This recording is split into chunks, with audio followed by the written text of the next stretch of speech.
Who first taught you how to do gumbo? My mother. Mm-hmm. And she learned it from? A book. My friend Liano from Mississippi. So basically, about a year ago, I called all of them and I asked for their gumbo recipes, and then I mixed them. I mixed them all together. So like we're using her roux and her trinity, but like the sautéing of the shells comes from a friend in Mississippi, and the use of okra is a staple of my aunt and my cousins. I think Ingrid, yours parts off in that you use fish heads in your stuff.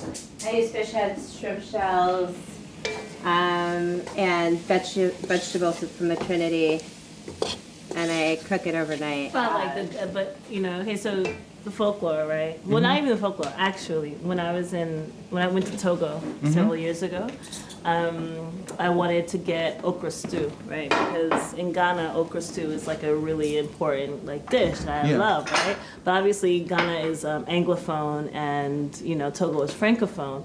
So I was having a hard time. No one knew what I meant when I said okra. I'm like, okra, like okra stew. And they were like, oh, gumbo. So I said gumbo en français. So like I found out then that the word for gumbo, the word for okra in Francophone West Africa, Dahomey region, is gumbo. And that basically that's how gumbo became gumbo in Louisiana, in the Louisiana basin, in that area, because the principal ingredient was okra stew. Yeah, but then there was the Native American influence with the sassafras. Right. That's what I came. Yeah.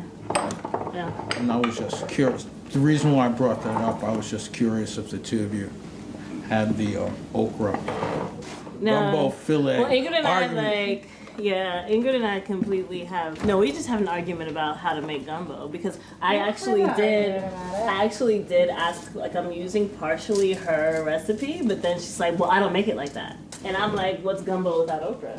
Yeah, but There's a lot of people. But gumbo is okra. No, I understand that, but there's a lot, not to deny traditions, where there's a lot of people who eat gumbo without okra, and that's okay. Gumbo is okra. Like it wouldn't be called gumbo if it didn't have okra in it. But there's but I think the other point. kinds of.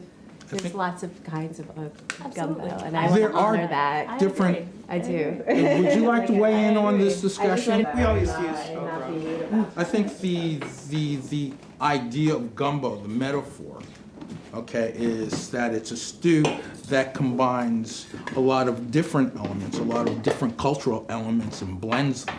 No, absolutely. Okay, and your technique can be drawn from a lot of different regions. I mean, I think that's the point of gumbo. What I understand is that, okra wasn't native to this area. Yeah. And it was brought over in the hair of the enslaved women. That's the folklore. It would be interesting to really research Do the research, yeah, of course. Jewish holidays around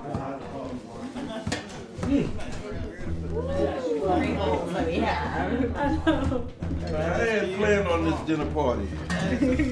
I just want to get something to eat. Well, why didn't you just put that in this? Because it was too hot to handle. You can handle it, can't you? Yeah.